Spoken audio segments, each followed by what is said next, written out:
Before their first word, they knew only the dark.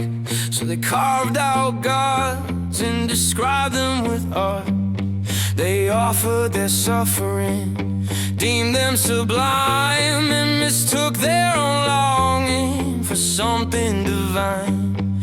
They fed them their children, their harvest, their years. They built them from nothing but hunger and fear.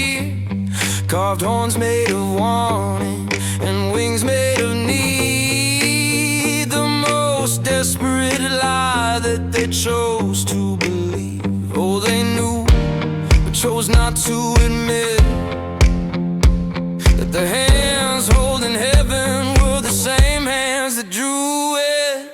So they knelt to this lie, wide but not light, a fable warm enough to get through the night. They whispered it holy, they swore it was true, the most pitiful deception they ever walked through. They named it and framed it and built it up tall. They clung to its comfort throughout every fall. They gave it their voices, their hopes, their tears, and called it salvation through all of their years.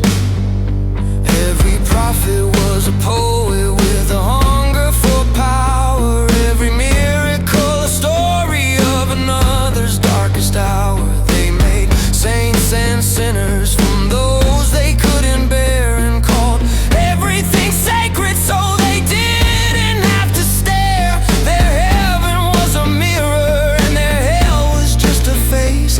Every sin they ever buried was devotion misplaced.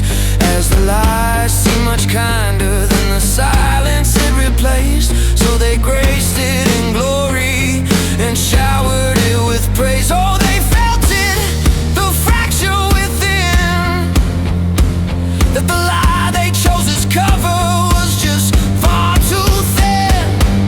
So they gilded it with gems, pearls, and gold, polished the surface as a wonder to behold.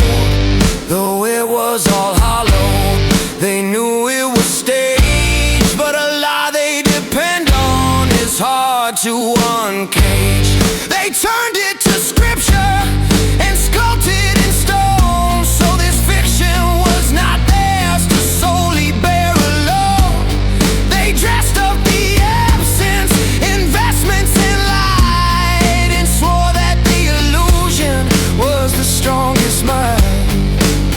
But the lie always carried its verdict, built to buckle beneath its own weight. They just loved it too much to walk from it, dressed their doubt as a challenge of fate. But the gold couldn't hold back the evening, and the prayers couldn't quiet the toll. When the gods of their making were leaving, they found what was left of their soul. They feared their own darkness and they looked away, made them too frightened and kept them in place. When all their smoke and mirrors finally went astray, they found no monster waiting, just a mother's embrace.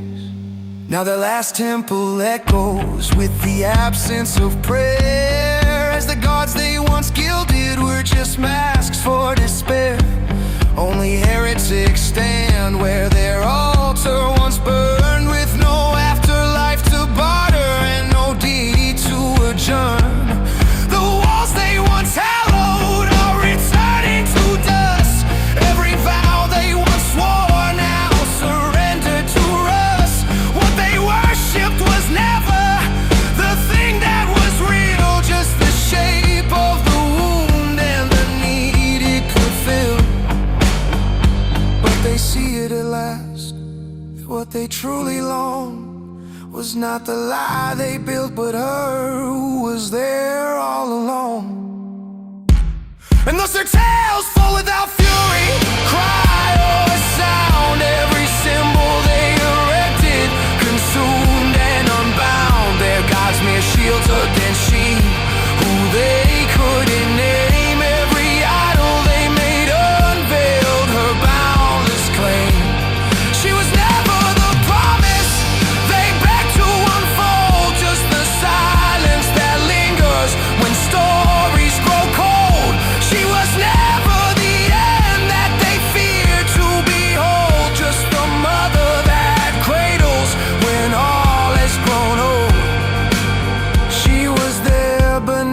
gilding, she was there after the prayer.